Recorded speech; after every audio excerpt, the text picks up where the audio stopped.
Tosubwe chiddako ku AC Media UG. Right now Mayinja kye yakoze, I'm very sure his fans would be very excited to even hear his next song. Yeah. Okitegeera nti what tuchayaga, we still want more. Okitegeera era ngenda kumusaba yeekuume nga ali that good legend. Yeah. Okitegeera Ronald Mayinja byalina okumanya eri abantu abataasanyuse bangi olw'ekivulu ky'okkola. Batandise dda bakuliyetinga ebiboozi byoze ebireeta diversion. Tebawulira tebaagala wadde omale ennaku bbiri ng'oyogerwako. Abamu batandise n'okuddamu okubaako ebakusindika mu kasonda era ak'ebyobufuzi. Bakuba ebisimu ebitagattako, gundi agambye kino, gundi ayogera bw'ati. Ebyo byonna balina perceptions bali mu kuzimba. Era ky'olina okumanya ati ssaako yo olina okugirongoosa. Okitegeera beera n'abantu abalina good mind. Okitegeera oddemu okoleki okole endongo yo. Neole ku bigambo bya omukulu Misa Kisemakula bye yayogera bwe yali ng'asaba abantu yabagamba eno kebeere turning point ya Mayinja. Turning point mu music abeere ng'akomyewo. Teyategeeza nti afulumye music omupya wabula asobola okukwata music oyo n'amu organizinga. Weekend eno twabadde ne concert eya Ronald Mayinja. Yabadde nungi nnyo to me, nze gye nagirabidde kyabadde kisufu, kyabadde kyaddala. Actually I missed the music, so I loved it. Kye nabadde nsuubira kye nafunye simanyi ku balala naye tugenda kuwuliriza wano. Nsookedde wa Matilda, leero katusokere wakati Matilda. Ate yali mu myaka gy'ennyimba z'Amayinja. Mwana mukulu. Akayimba kipoza akasinga okunyumira ka Mayinja? Necklace yo jindekele.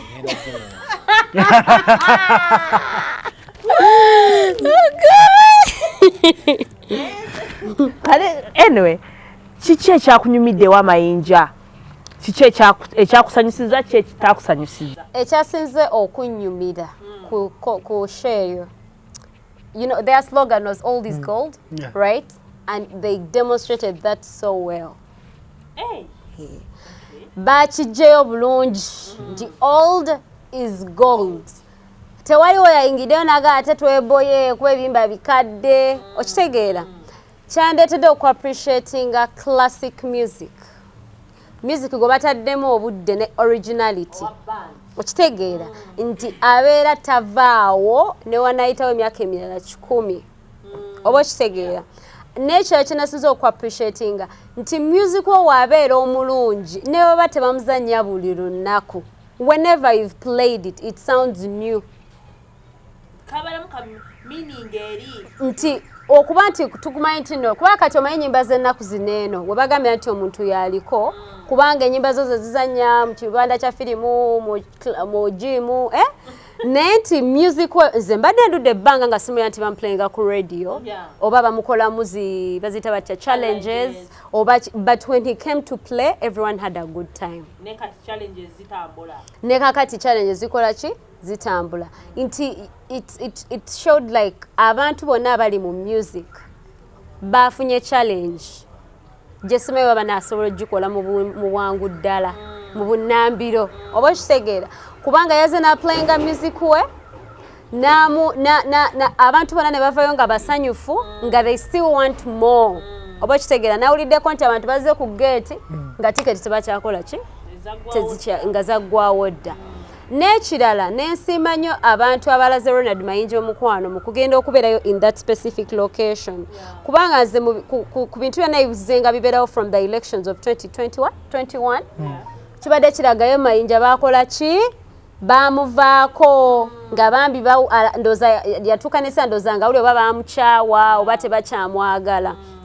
Naye nze n'ensiima nnyo oba mu bino ebintu tuba tulina ofunamu ekyokuyiga. Nensiima nnyo ku kintu naye nze kye nayizeemu nti bw'oba nga obadde okola when you're doing good work you can never go wrong about it. Nti when you're doing good music abantu ne banajja ne bakuba amayinja oba n'okola obusambatuko oba okatembawo yenayina oba all the bad things ebintu ebikusobako bw'onojja n'okwata microphone n'obikula omumwa gwo n'otandika okuyimba ogenda kukyusa abantu ebirowoozo byabwe bonna baddemu bagambe oh our person is back. okitegeera. So I really appreciated music yabadde so good, music yabadde so classic, bamuwadde obudde. And another thing, he was very humble to his fans. Teyaze ng'omuyimbi ow'ekitalo, yazze ng'omuyimbi azze okujjukiza aba fans be for who he really is. Okitegeera. Ekyokulala yabadde very smart. Yayambadde amasuuti ge nga malungi, nga gamufiitingako bulungi, nga gafiitinga, like everything about his event was well thought of. Simanyi oba yabadde coincidence oba bakirowoozaako ne bakiplaninga bwe batyo. Naye yayambadde amasuuti ge nga malungi, nga agakyusa sigano glitter alyeri, like everything was well composed. Nti n'ababaddewo ab'ebitiibwa bonna ababaddeyo oba omuntu nga yavuddeyo ne ssente ze nga zze kunyumirwa, they really got worth of their money. Nti nataddemu ssente zange, nasasudde ttebo yange ya miliyoni bwe ziti, nazinyumiddwa. Oba okitegeera? Neeyagadde. Ate omuyimbi tukyamulina. Right now ku Mayinja kye yakoze, I'm very sure his fans would be very excited to even hear his next song. Okitegeera? Nti what tukyayaga, we still want more. Oba okitegeera? Era ngenda kumusaba yeekuume nga ali that good legend. Okitegeera? Ate I really appreciated kubanga olaba nti tabadde nnyo mawulire because of music, nti oba babaddewo ku ennyimba empya zafulumya oba collaborations zayina, nedda. Kuva ku nnyimba ze ziri nazireeta nazitukuba ku mmeeza zonna ne tuzifuwebwena bwe ziti ne tuzimalawo. Era that was very good. I was really very impressed. Abayimbi mwena oba oli upcoming, oba already oli wano oli Spice Diana, look at that concert. Ogambe, if years pass, yes, and I organized an event nga sibadde mawulire nti oba ki naye nti nange nasoolo, yes, at 47 and 45 or 50. Yeah, and people are showing up like that and with dedication, not coming out of excitement. Kuba Mayinja ate talina music gwa tuwantu twajidde luyimba lupya. Enyimba zonna ze twagendedde zabadde enkadde ezedda, his classics. So mwena ba producer, abamanyi, sound engineer, mwena abakola ebintu bino mu making sure nti abembi bemukolera music, sounds zammwe oba your originalities are still going to sound original when time passes. Oba kiraba bulungi. Era nensiiba nnyo n'omuyimbi waffe Alien Skin. Omwana yakoze omulimu oyo. Bannange mukulu Mayinja webale kumanya bantu balina amasannyalaze amatuufu agatali ga generator, agatali ga tiger head, kona akayinja. That boy did the greatest. Nabadde ndaba oba ati batambuza bu clips nga balaga abatayagala alien ngeno gwe bata nga bafa nenga omwana nga babetolodde bonna basuse bagamba yoyo wafe. Like you guys, it was so nice. Ababadde bali balowooza nti no Alien Skin akome mu 2023 amaanyi ge aga Pro Max tegatandise yayongedde ogaba obasunirako like pinching some of his energy on that show. Kuba abantu bambulaza omukwano wezo gamba God ono mupya or what? It was just so nice and thank you. The sina kibi kyengenda bogerako kuba saakirabyeyo era abakirina namwe musolo kireeta naye ffe twalabye mukwano gokka ebyokwana twabivaako tuli ku masannyalaze amatuufu. Mr. Kasiada, about Ronald Mayinja's concert at 47, what do you have to say about that? Kye tulina okusooka okumanya nti buli omu alina obwa master we bukola. Ronald Mayinja master ku stage. Lwaki njogera bwe ntyo obubaka bw'ensindikira ba creatives ffenna abali wano, abayimbi n'abazannyi ba firimu. Osobola okuba omuzannyi wa firimu n'oweereza eggwanga lyo mu kuzannya firimu. Osobola okuba omuyimbi n'oweereza eggwanga lyo mu kuyimba. Kubanga okuyimba oba okuzannya firimu kyoba osinga otegeera. Si buli omu ayogera ku activism oba abiyimbako nti ateekeddwa ofuna electoral office. Kubanga bino oba tobimanyi guno muzannyo omulala gujja kwokya. kati gwe bw'osigala wali w'oli master weereza eggwanga lyo ng'osinzira w'oli master specialize ogambe eti nze kasirye singa kutegeera kwogera ku nsonga zino ngenda kuweereza ngatte ku ggwanga lyange nga mpita mu nsonga zino era ngenda kukwata sekita yange gye ndimu eya art nkakase nti ntulira bye tukola ebigatta ku bulamu bw'abantu direct mu kubyogerako ne mukola ebyaddala kubanga amaanyi Katonda yagatuwa ne feesi esobola obituukiriza. Ronald Mayinja yagenda mu muzannyo gw'atategeera ne gumuleetera ebizibu. Honorable Katolu Bwama omugenzi yagenda mu muzannyo gw'atategeera ne gumuleetera ebizibu. Kyokka ng'ate bwadde eno master okitegeera kati nja kusaba Ronald Mayinja asigale gy'ali master byategeera eri asobola contributinga mu ngeri endala. Gw'oli munnamawulire oli kumpe osoma waliwo kubanga gwe amaanyi go gali mu kuweereza ng'osinziiraawo weereza yongera kugatta izuula osobola kwongera ki ku ggwanga lyo nalyo ne likwongerako ng'osinziiraawo togenda eri mu kavuyo k'otaasobola era naagadde nnyo olugonvu bamugaye ebyokwesimbawo naagaya ebintu ebyo sibitegeera byadobonkana naye nsobola okuweereza nga nkola ki nga nsinziireyo indeed Lugonvu aweereza nga asinzira gyakoze eki gyasinzidde okitegeera so kakati buli omu abeere waakola ki waasobola okukolera obuweereza bwo bubeeraawo. Ekirala Ronald Mayinja byalina okumanya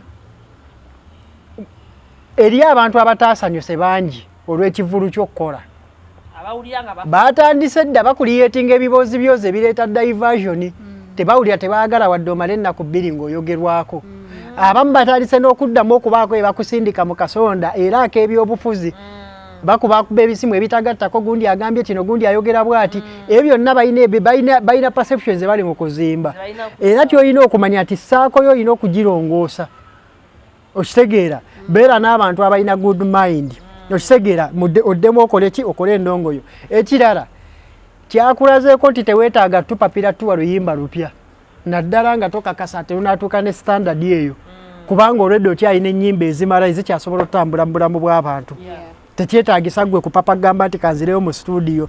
Ronald Mayinja okudda mu studio olina okubanga kyogenda otuwa muganda wange kiralamu kubanga kati ffe tukutwalira mu levo y'abaki y'abalalamu okitegeera. Finally ku nsonga eyo saagala lagirwako nnyo kuba omusajja byonna yabikoze.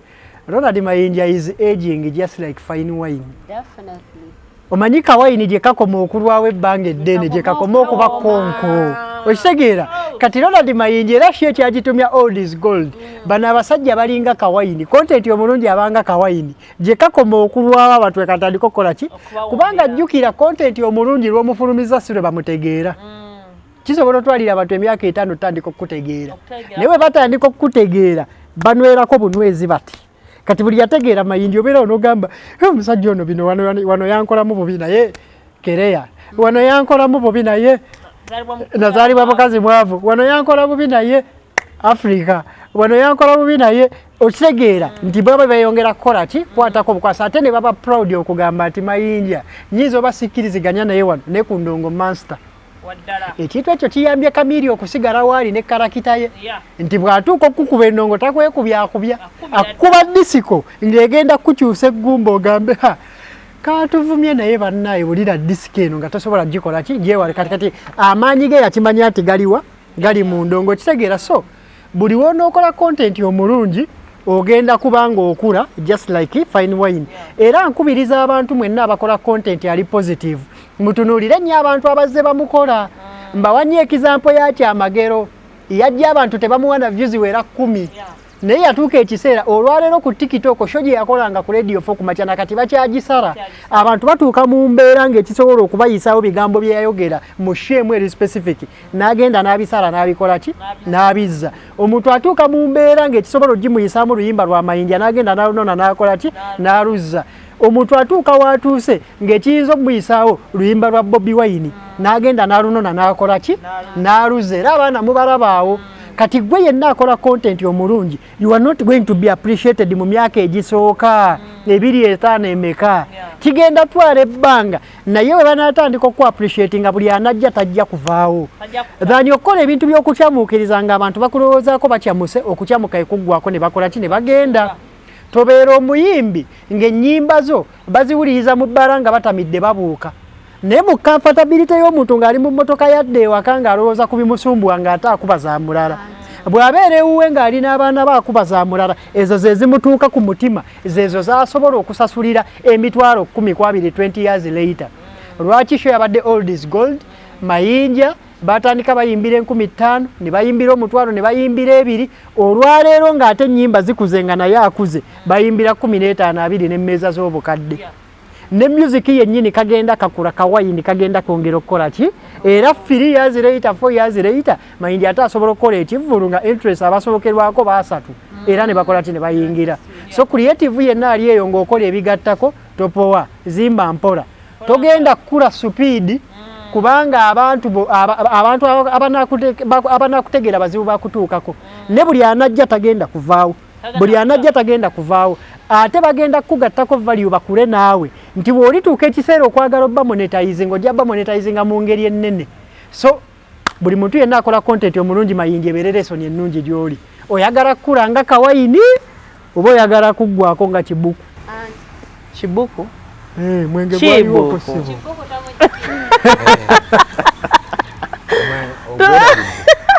tubulire goma lugafa aina achina ekibuku bayagwa kasiri agenze nayogera kawayini awo nemugambe fete tuli basiramu nengamba kawayini kana akalugafe kabanga kagenda kakula bwe kati mugambe tutedi kulugafe kajja kule kulugafe tukole shoge emeze tugisembeze eno kasetu mwesoda ngati wana tulika wine katuve mu kisibo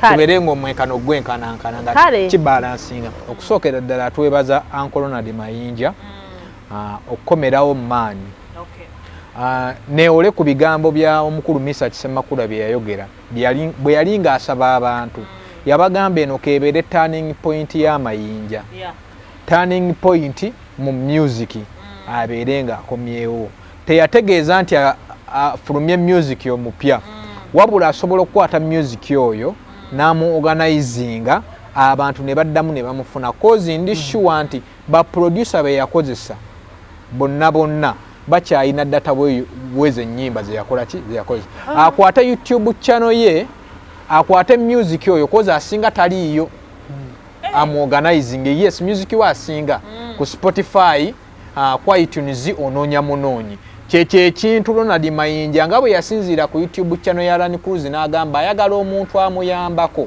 anoonya ab'omuziki music distribution bamukompairingire music we yenna n'alubamu zezo zonna bazikwate baziteke ku Spotify ne ku iTunes abantu babeere ku turning point ya Mayinja esooka okumuwagira awo koza ayina abantu bangi nnyo abali mu nsi ez'enjawulo abamwagala naye nga tebasobola muwuliriza tebasobola musupportinga nga bamuweereza ssente naye nga basobola musupportinga okugatta music we mu playlists zaabwe okitegeera nga basobola musupportinga okusubscribinga ku YouTube channel ye nga basobola musupportinga okusubscribinga ku Vevo ye okitegeera eyo yonna bagenda kuba bamuwa support bwe tuddayo ku kintu kya Misa Kisemakula turning point ya Mayinja esooka ebeera awo batereze ebintu bya Mayinja koze edduuka lye erisooka music so basooke batereze edduuka lye bwe banaamala otereza edduuka lye erya music ebisigadde byonna bigenda ggonda ekintu ekirala neebaza Alien Skin okubanga mu bigambo bye yakozesa nti ye teyeetaaga mukisa baguwe Ronald Mayinja n'agupiikinga neyeewola amasanyalaze ku muntu alina amasanyalaze amatuufu sirwa n'abeewola amasanyalaze ga Tiger Head n'amanda g'essigiri ng'ogenda gayiwako amazzi gazikire amasanyalaze amatuufu ge gano nti omuntu asobola okudda ku stage amasanyalaze amatuufu ge muntu nti asobola okudda ku stage n'akola show y'emitwalo 15 n'akakadde show nejjula ne bagoba n'abantu amasanyalaze amakyamu ge gano abantu ag'okukusudia nga bakusikodde ku saidi yaabwe bwe bamala okukozesa bakusuule okitegedde nti bw'oba ozimbye ekintu ky'omuntu bw'oba ogenda sika omuntu omuwa amasanyalaze nga gamalayo nti buladi waviirako wa nti waawano kati katukuteeketeeke tukuze mu bizinensi eno. Bwe tukuza mu bizinensi eno kiki tuyinza osooka okukolera nti tugenda kukolera bwe tuti ne bwe tuti ne bwe tuti abantu baddemu bakulabe. Era abantu babadde basanyufu, abantu abali mu myaka gy'abazadde baffe babadde basanyufu ku nnyimba z'amayinja. Nze nabadde ku TikTok channel yange nagambye abantu kyampaliriza okuwulira oluyimba nazaalibwa mukazi mwavu ogenda ewaffe okunoonya teepu y'amayinja muzeeyi gye yalekawo eyalinga mu kkala ya green. Era bwe nabadde neefulukuta maama n'ambuuza onoonya ki ne mugamba nina teepu gye nnoonya. Okitegeera nti music yenna gwe yayimba yalina kye yali ayogera n'abantu ng'alireetinga ku bulamu bw'abantu. Africa ani agula ensi kuba tugitunda, abalina ssente bonna bamala kwekoona, nga byonna biri mu bulamu bwaki. Nga Kasirye bwagambye nti Ronald Mayinja teyeetaaga nnyimba mpya. Ezo zennyini ennyimba ze empya, ennyimba ze enkadde z'ayina z'asobola okutandikirako n'ateekateeka lumu ku lumu n'azizzaayo abantu bakyasobola okuddamu omuwagira. Kozo osobola onnoonya ennyimba z'amayinja ewamu ne zikubula. Okitegera. Njagala nnyo okwebaza Bebe Cool okusitaadinga nti saakoze practice na muyimbi ono. Era sigenda kwekaka live band kankube CD yange gyentegeera abantu gye bakola ki gye bategeera. Era Bebe Cool we yatandika okuyimba walaba crowd nti buli omu yali musanyufu. Ne kikuzaayo ku theme ya show Old is God. Chameleone bwe yalinnya ku stage yayimba ennyimba ze enkadde zonna okuva ku Dorotia n'ekolera maali ng'olaba n'omuntu eyasigadde waka alabira ku YouTube channel musanyufu agamba abasajja bayimba. Maureen Nantume bwe yajja okuyimba yayimba ennyimba ze abantu ze bategeera. Muntu omwe yajja n'alireetinga ne audience kozi yesinga omutegeera. Era Alien Skin bwe yalinnya ku stage yatandikira ku nnyimba ze era audience eyalimu ne bana abantu ne bakola ki bonna ne basituka. Lwakuba ekisinga okunnyiza ku bantu abasinga nti abantu baagala nnyo okubuusa amaaso omuntu eyazza Ronald Mayinja oyo mu geemu eno. Alien Skin. Era Ronald Mayinja bwe yabadde afundikira yagambye njagalo neebaliza abaana ba social media abafangoni. Alien n'addamu n'agamba nti kitukakatako okukusapootinga n'okuwagira kuba naffe wakola ki watuwagira. Kati kyenjagala okusaba buli muntu yenna content creator n'omuntu yenna ali mu creative industry omuntu bwakuwagira muddize wabula tomuddiza ng'omusika omuteeka wansi. Obutakkaanya n'obutakkiriziganya bintu bya bulijjo mu bulamu bibeeramu. N'okuwagira n'obutawagira bwa bulijjo bibeeramu. Omuntu waba tawagira kibiina kyowagira teguba musango. Nati zezo facts ze nkugamba. Okitegeera. Naye nga mukulikireyo ddala ku show ya Ronald Mayinja mwebala omusupportinga era mugende mu maaso nga mumusupportinga cause music amuyina music omulungi amuyina atayimba n'ebintu. Kayimba kapya nakawulira by the way. Nina fani we gwembeera naye nnyo. Bamuyita Super Kampala awo. Ayagala nnyo Ronald Mayinja. Tagenda nko mbibuli. This time gwe gwabadde omulundi gw'ogusooka okugenda okula Ronald Mayinja. Honestly speaking. Ojjukira oli yakusanga eri waggulu. Tagenda nko mbibuli obulamu bwe bwonna naye yakikoze ku Ronald. Omuntu omulala gwe twerabidde okwebaza ku show ya Ronald Mayinja Ajiketti Kavuma. Yakula n'abantu be n'abamentalinga era amanya nti ono asobola kino. Ono bwe mukwata ne muteeka waneeno asobola kino. I stand to be corrected. Ayinza okuba yali organizer w'eyo show. Tewamulabye nga yagamba abantu tiketi zimpeddeko. Kaakati omuntu ng'oyo twagala omwebaza. Wakyali abantu bangi n'obisobola okuzza ku stage ne bayimba. Kati kubamu akafaananyi ng'okutte Peter Miles n'ennyimba ze n'omuteeka mu Serena.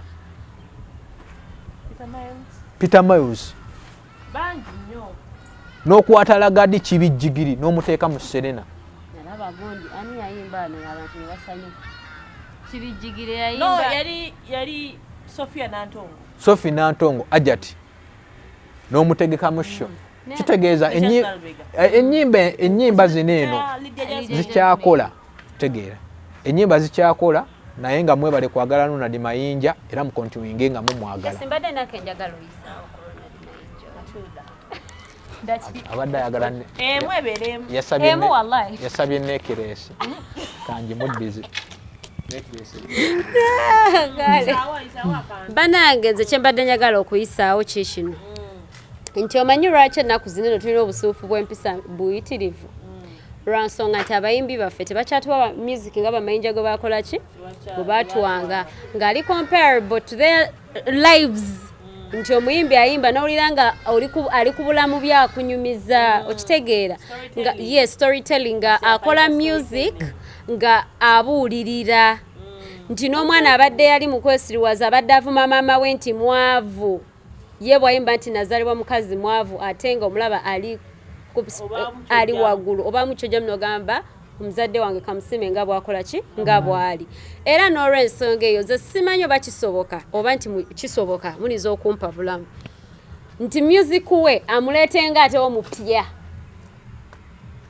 akomewo mu bantu nga bamukuba like promotion waayo ajenga ku radio bamukuba nga music ono gwe bakuba ow'abana abalalalala okitegeera abantu bayiga okumanya nti nno zino technologies ze baleeta tebaleeta kwonoona wabula baleeta kusimplifyinga mirimu naye nga mu kusimplifyinga togenda kusimplifyinga nga togigenze munda waayo kumanya ekituufu kyekola kiki oba okitegeera kati ngera mukulu Kasiibwe agambe social media ebagireeta nga obeera ne Twitter ku simu yo nga app kweri n'otamanyi na byekola netugamba nti ababeerako paka na katakseri wakyaliwo abagamba nti social media yabasiru webale nnyo bantu babeera okwemoola abantu ne bagenda ne bakwata TikTok ne Instagram ne bazifuula platforms za kuvuma abantu za kulaga bifaananyi and all that naye nga ate bw'ogenda mu baleeta apps zino bakugamba Instagram bagireeta ngeri business best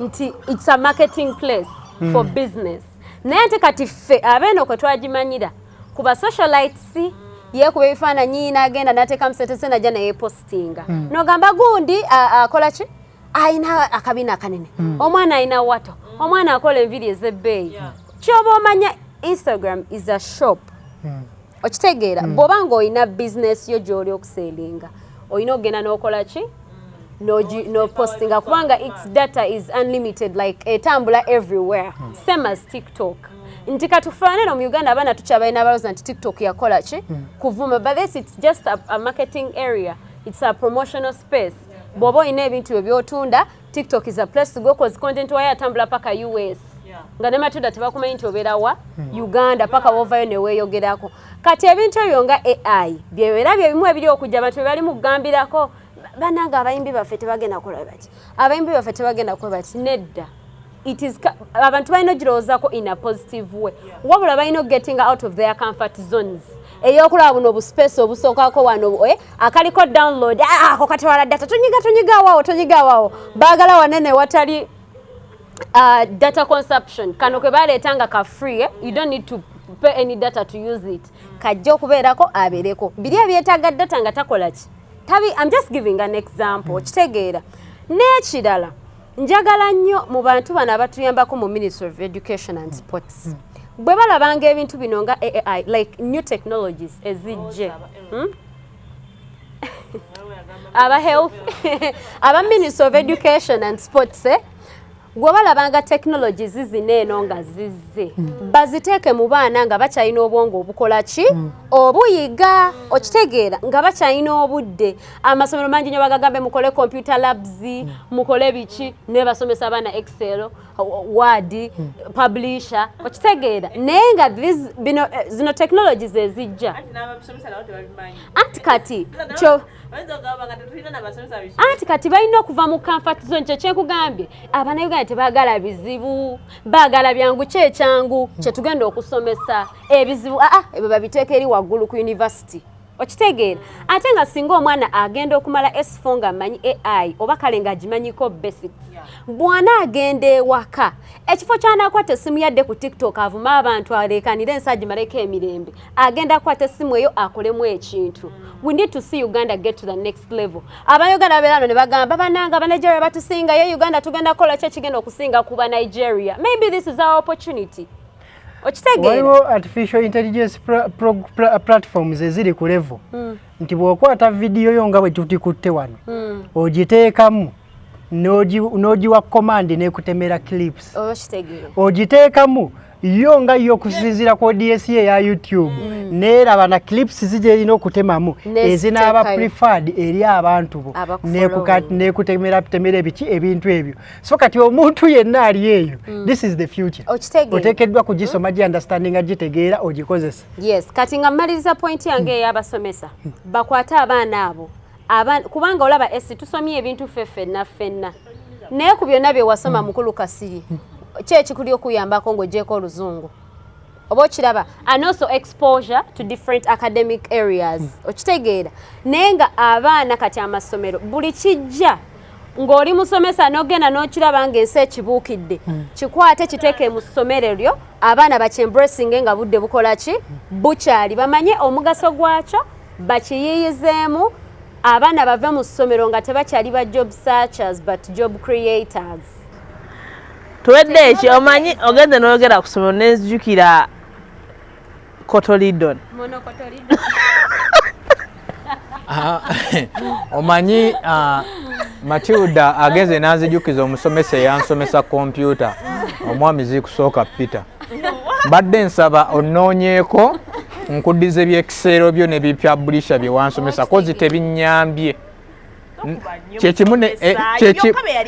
kyekimu neyansomesa history ajano ne Napoleon Bonaparte temwerabidde baddiya abantu bano mugamba babasomesa nawe benyini bye bali lwaki tebakola research lwaki tebabisoma abateeka mu nkola ebintu ebicu kati badde nsaba abasomesa bonna mu Uganda abasomesa kompyuta abaana musooke mubajjeko kuzipublisha simanya zi Excel mutandiko basomesa ku bintu ebikwata kati ebigenda maaso mu nsi zi AI muzibasomese omwana agenda okuva mu nursery kale katugambe P6 P7 okuyingira secondary ng'ebintu bino abimanyi so that kugundi ku university bireke musumbuwa aleke gamba byebiki bineeno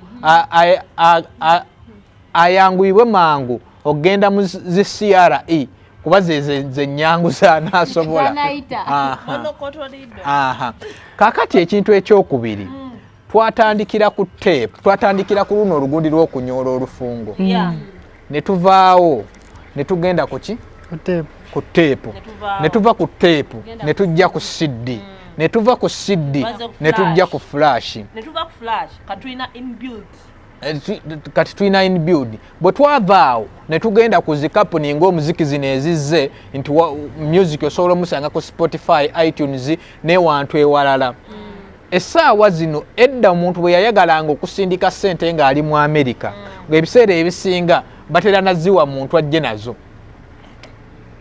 kati essaawa zino tulina zi mobile money ezo zonna AI essaawa zino omuziki erina ekintu kye yaintroducinze okwewala nti omuntu yayingidde mu akaunti yange nabbako ssente bakugamba leeta national ID yo bagiteeke mu system okukkiriza nti akaunti gye bakuwadde ey'omuziki yaani ya SC oba ya Kasiri oba ya Maati kitegeeza teriyo muntu mulala yenna asobola kgenda n'ajjako ssente kuba abantu babadde n'omuze guno eno nti bwe tuba tukozesa mobile money okuwithdrawinga ssente osobola okuteekamu eyiyo nange neeteekamu nono n'ateekamu naye kaakati tekinologi eyazze nti oteekamu ebikwatako byonna gundi ne verifyinga nti oyo ye SC era teriyo muntu mulala asobola kugyayo ssente okuleka ani SC kaakati mu generation eno nga AI ezze abantu baleke gitunuulira ku saidi ya music wokka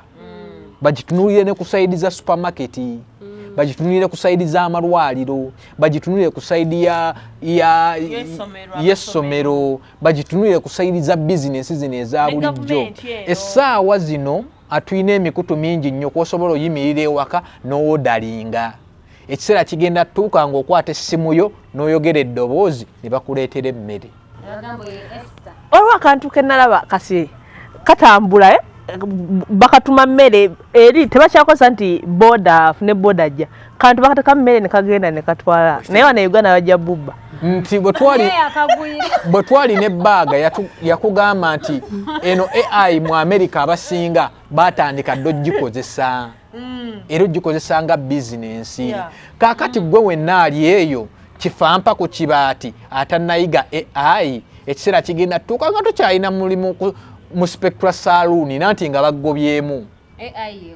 nga AI yeekola nga gwe abadde atula ali eri ku kawunta okuva ku makya paka lwaggulu tokyalinawo mulimu nga bateekawo mashini nti ojja n'oteekamu egundi n'ogenda wali eri ewaali kyali n'akusala akaviiri n'otambula n'okola ki n'ovaawo kaakati yessaawa obutatunulira AI eno ku saidi ya music gwe wenna omuzadde ali eyo mu kifo ky'okuwa omwana taabu okulaba nga zikatyuni tandika okukola research ku bino ebintu obimuyigirize kozi gy'emirimu egiddako nti omwana bagenda muleeta mu kampani nga bamuleetedde kintu kimu ku controllinga AI eno nti bw'eba ekozeemu era ono yalina ottereeza kino eno kati gweyo yenna akiraba nti kibi bwekyo era bwe balaba TikTok okitegeera paka bwe tufunye abantu ng'ayimirira ku gundi n'agamba nti nze ndi wendi lwa Facebook nze ndi wendi lwa TikTok okitegeera kaakati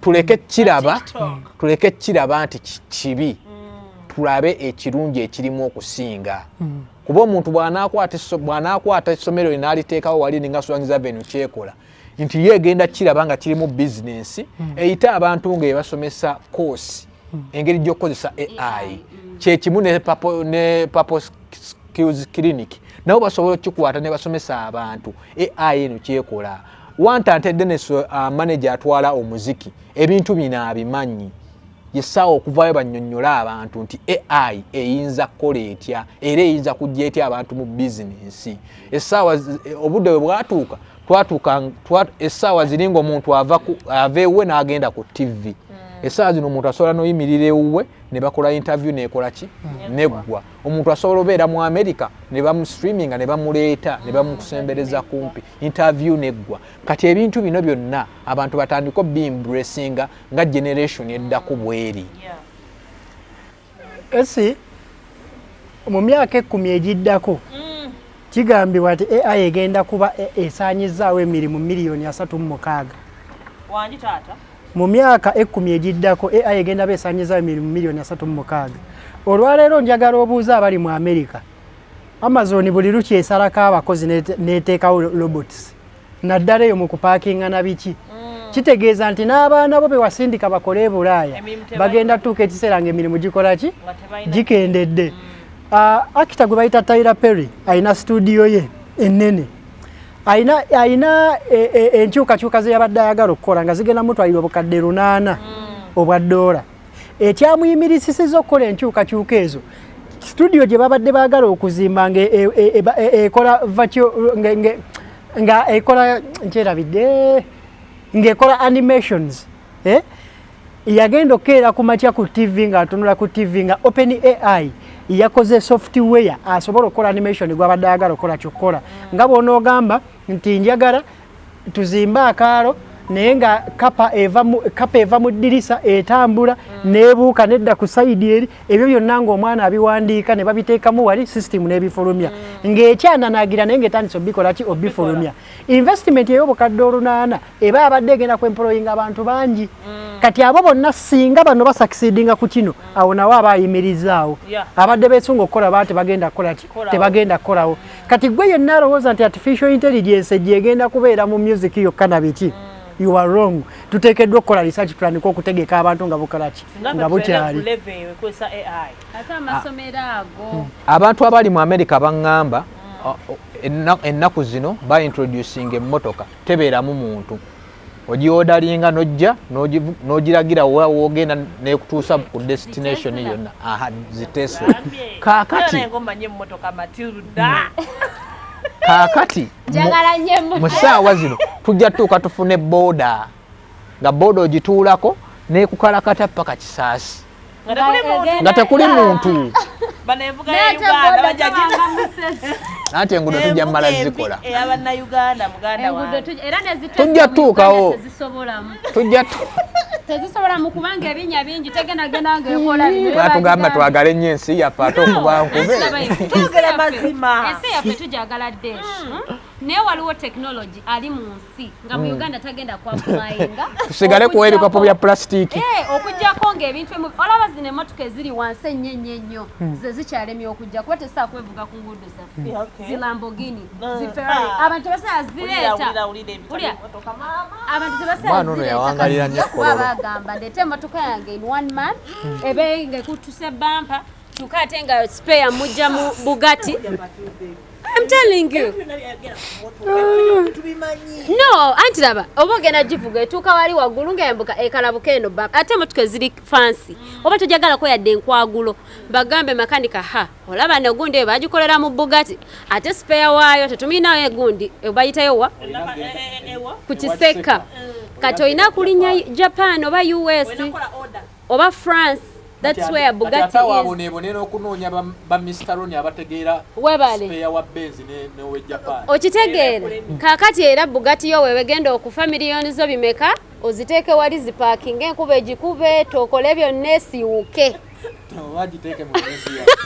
Ogiteeke mu bya agambe SC ye yasooka ovuga Bugatti mu Uganda yiri. Okitegeera so eriyo technologies era nze nkugamba mu bintu byonna bye balina okukola government plans zonna zeri okola strategic plans byonna in education in health they should put technology as the number one on the list bateekawo wali ekipande nga Ronima kubwasomesa tulina health tulina kino what is the support system technology waliyo technology nga tasobola kinya kya Uganda tasobola slow system eya wano gye tulina nga kakati bana abali enguzi AI bwenabezze nga bagamba kamera batubalire abayingidde muno wiki ewedde betugenda wa allowance oba kiraba tewali mulimu kati abantu naddala government etuyambe but fere tugenda kuba mulanga gwa tutaasa kubasajja batukuba naye tukuba omulanga gwa kugamba government mukole buli kimu nga mu planninga nga mutunulidde nti technology is the future it is already what's happening bwe banaamuleka ne kino kyongereko bwe banaamuleka n'abaleka bagenda sanga obuzibu bw'amaanyi nnyo okumugoba mumusanga webale nnyo kuba kyoba omanya mu Uganda mulimu abaana abagezi omwana omugezi kasita atandika okukola ekintu muganda wange aba muzibu nnyo okukontrolinga nga bw'olaba nti TikTok bagikkiriza neeyitawo kaakati ennaku zino bafa nayo gikontrolinga ebalemye okimanyi nti no okongeza ku baana abagezi deshi bayogeddeko waliwo haka bangamba bamukwata naye bamukwata nga badde hakinga ebifo ebyenjawulo nga bba ssente yabagamba nze siyenze buzibu mmwe buzibu abalina system eziri weak nti tusoziyingiramu ne tukola ki kati kyomanya ate mwana Munnayuganda waawano yes kakati be babazadde abamu abalabuka bw'alaba nti waliwo ekintu ekipya ekizze ku maketi y'ensi omwana ye ng'amulinnyisa nnyonyi amukola ki ng'asooka embracinga systems eyo ng'adda wano ng'atulugunya sente mukayaza nange mobamane nteekako emitwalo 5 nakedde ninako 10 nga mwana atula wati mu room ye na omwana yagenze nanyumya nga gamba waliwo gaye yaveeyo Bulaaya nga yakuguka mu IT ng'asiba obupapula bwe nga 2 naye nga mbu ahiya nga agenda mu systems z'ebyo betting n'abakuba sente agenda n'atikinga emipiira balaba gyafulumya bubi ng'agenda akyusa gigenda okudda ng'ezize zikoze ki nga yafunyewo obukadde bwe 2 ate buli wiiki kati bannange mukole buli kimu nga mukimanyi ate mukope nnyo kubabba obwongo temubasiba busibi ababbi balina amagezi si bana bakuba entayimbwa. Matilda, abo abaana tebaba babbi. Baba bagezi bakozesa mitwe gyabwe. Kakati kyenjagala osaba gavumenti ekintu kyokka kyebeetukolera. Abaana abo abagezi buli mugezi abasukkako buli gwe bakwata temumusiba. Wabula mumukwate atendeka abalala. Gavumenti ebeere n'abantu, eggwanga libeere n'abantu bangi nnyo abagezi. Si kuwanga mu ggwanga tulina omugezi omu ate nga tumuwaanabwani oyo mubbi tabba ne babba. Tutendeka abantu abalala abagezi kituyambeko.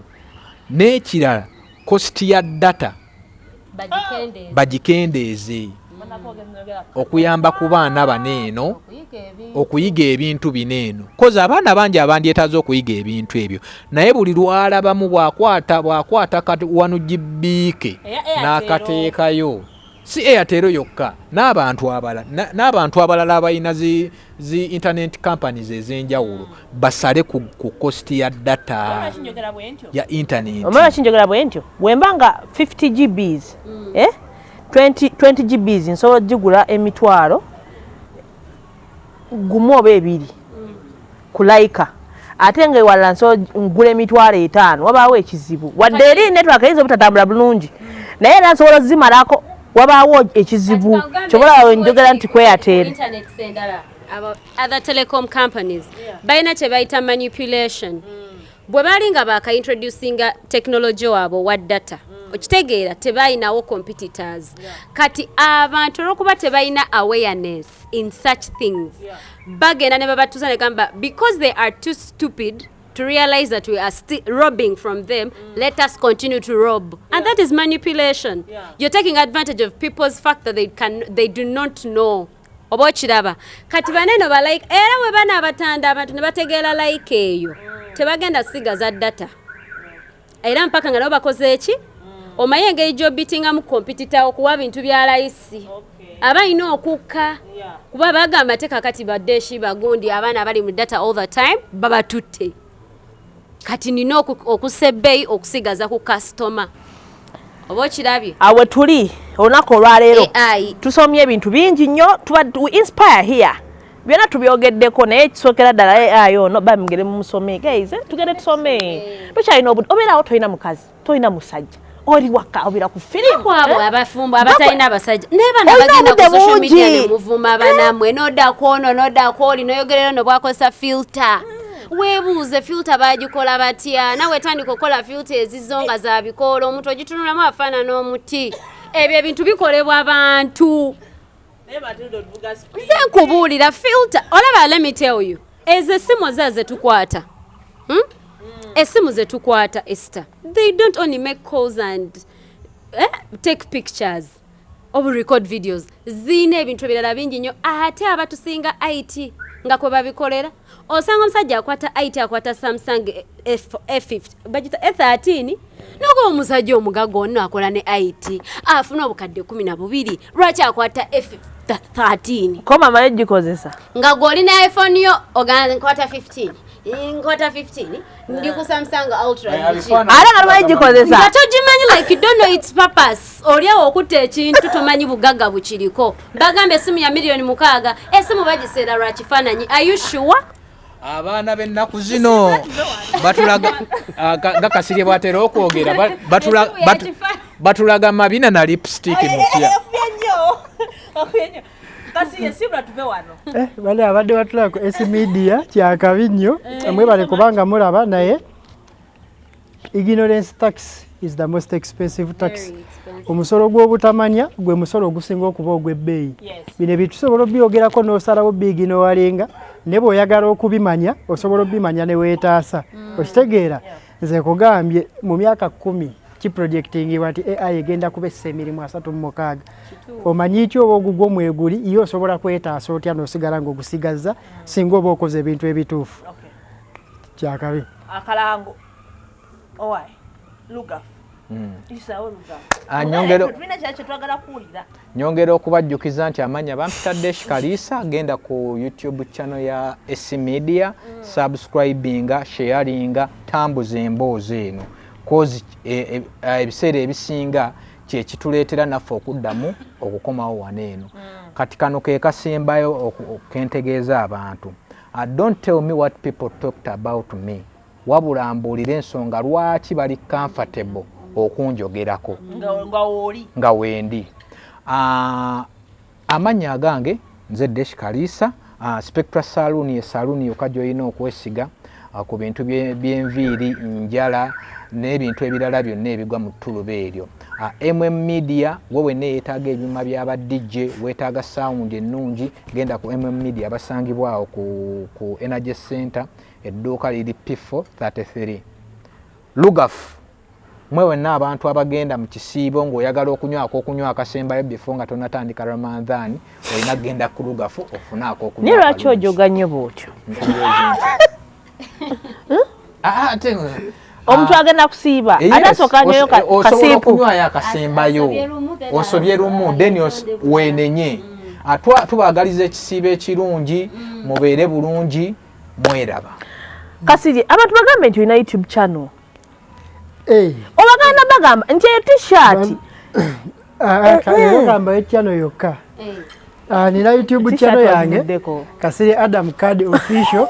Osobola okugenda n'osubscribinga n'oba ng'osobola okufuna exclusive stories endala nnyingi ez'enjawulo, bingi ebiba bigenda mu maaso mu wiiki bye tuba tutasobola malayo ku pano zino. So kati waliwo stories ze tukola ate mubamu ne stories ezimu nga tezitrendinze nnyo okufuna mukisa genda ku platform zimu, n'ate nga ffe tuzikola kubanga tukkiriza nti zigattako. So bwetyo bwe tuba tukitambuza mpola mpola. Thank you so much Matilda. Kimu bibiri.